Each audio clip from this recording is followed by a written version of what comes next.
நடந்தது? யாமினி மனசு தெளிஞ்சு வர்றப்ப பிரகாஷ் மனசு மாறுறது மாதிரி ஒரு நிகழ்ச்சி நடந்துருச்சுப்பா. இதுதான் விதியா? கடவுளே, என்னப்பா சொல்றீங்க?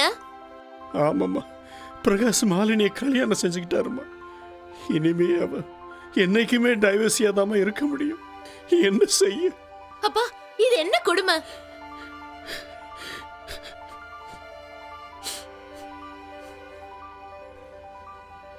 ஏகாம்பரம், வணக்கம். உட்காருங்க. யோ ஆதித்யா, வாயா. செருப்பு விட்டு வரேன். வா உட்கார். வாங்க சார். அருணே வா. கந்தசாமி வரப்பா. வாங்க. வணக்கம். கல்யாணத்துக்கு நாள் குறிச்சிட்டீங்களா? அது ஒன்றும் இல்லை, கல்யாணத்தை நிறுத்த வேண்டிய நிர்பந்தம் ஆயிடுச்சு.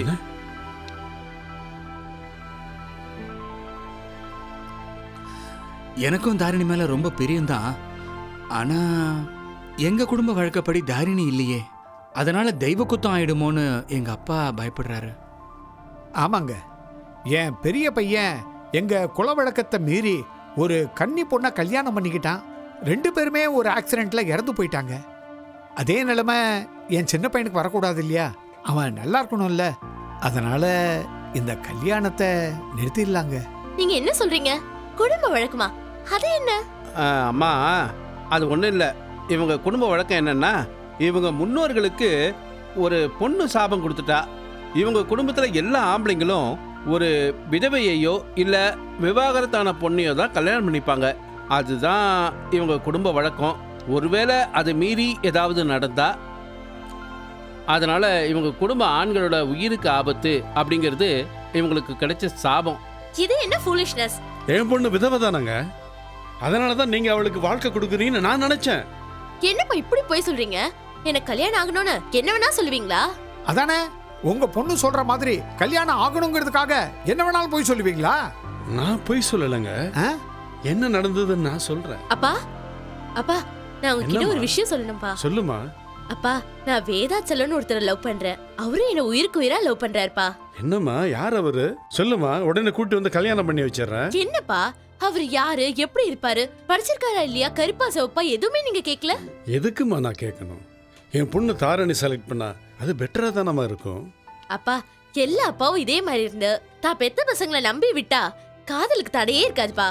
அம்மா, உங்க அம்மாவை நான் காதல் கல்யாணம் தான் பண்ணிக்கிட்டேன். அந்த காதல் கல்யாணத்துல முடிய எவ்வளவு தடைகள், எவ்வளவு பிரச்சனை, அந்த வழி எனக்கு தெரியுமா? நீ யாருன்னு சொல்லுமா. அந்த பையனை கூட்டு உனக்கு கல்யாணம் பண்ணி வைக்கிறேன். அங்க யாரு உனக்கு தடையா இருக்கா அதையும் சொல்லுமா, அதையும் சரி பண்றேன். அவர் பேர் வேதாச்சலம்பா. அவரு பக்கத்துல இருக்க கிராமத்துல பண்ணையாரோட பையன். இன்ஜினியரிங் முடிச்சிட்டு யூஎஸ்ல இருக்காருப்பா.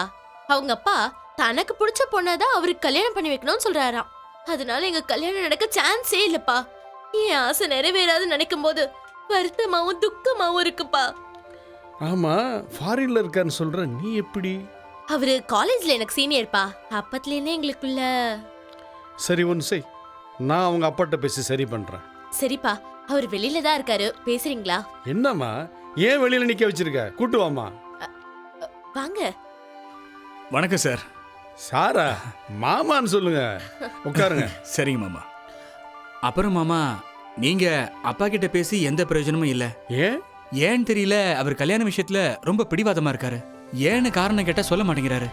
எதுவாக இருந்தாலும் உங்க அப்பாட்ட பேசி சமாதானம் பண்றேன், சம்மதம் வாங்கிடுறேன். உங்க அப்பாவோட ஃபோன் நம்பர் கொடுங்க. சரி மாமா, உங்க ஆசையை ஏன் கெடுக்கணும்? 9841071556. ஹலோ, வேதாச்சலத்தோட அப்பாவா? ஆமா, நீங்க யாரு? உங்க சம்பந்திங்க.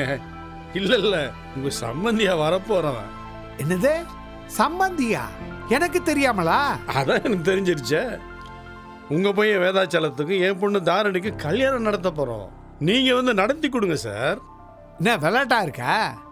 இந்த பாருங்க, என் பையன் இதை பத்தி ஏற்கனவே என்கிட்ட சொல்லிட்டான். நானும் முடியாதுன்னு சொல்லிட்டேன். அதுதான் ஏன்னு கேட்குறேன். காரணம்லாம் சொல்ல முடியாது. என் பொண்ணு ரொம்ப அழகா இருப்பா, நல்லா படிச்சிருக்கா, கோடிக்கணக்கான சொத்து எங்கள்கிட்ட இருக்குங்க, கொட்டி கிடக்கு. இதை விட என்னங்க வேணும்? இந்த கல்யாணம் நடக்காது. நான் நடத்தி காட்டுறேன், முடிஞ்சா நிறுத்தி பாருங்க. பையா போன விவசாய கட்டவனா இருக்கு. இதாங்க நடந்தது. அப்படிதான் என் பொண்ணு தாரணியையும் மாப்பிள்ளை வேதாச்சலத்தையும் திருநெல்மலை கூட்டிட்டு போய் கல்யாணம் செஞ்சு வச்சோம். அன்னைக்கு ராத்திரியே அவங்க அமெரிக்கா போயிட்டாங்க. டேய் ஆதித்யா, அப்படின்னா இவர் சொல்ற வேதாச்சலங்கிறது உன் மூத்த பையன் தானே? ஆமாண்டா. ஓ ஆமாங்க, உங்க ஆசீர்வாதம் இல்லாம கல்யாணம் நடந்துச்சு. அதுக்கப்புறம் ஹனிமூனுக்காக அமெரிக்கா போனாங்க. போன இடத்துல அவங்க ஒரு விபத்துல சிக்கி ஹாஸ்பிட்டல்ல கிரிட்டிக்கல் ஸ்டேஜில் அவங்க இருந்தாங்க. ஓ அப்படின்னா நீங்க தான் எனக்கு ஃபோன் பண்ணி உங்க பையன் வேதாச்சலத்துக்கும் அவன் பொண்டாட்டிக்கும் ஆக்சிடென்ட் ஆயிடுச்சு, அவங்க இறந்துட்டாங்கன்னு நீங்க தான் எனக்கு ஃபோன் பண்ணி சொன்னதா? உங்களுக்கு நான் ஃபோன் பண்ணேன், ஆனா இறந்துட்டதாக நீங்க நினைச்சுக்கிட்டீங்க. ஓ அந்த ஆக்சிடென்ட்ல உங்க பையன் தாங்க இறந்து போனான்.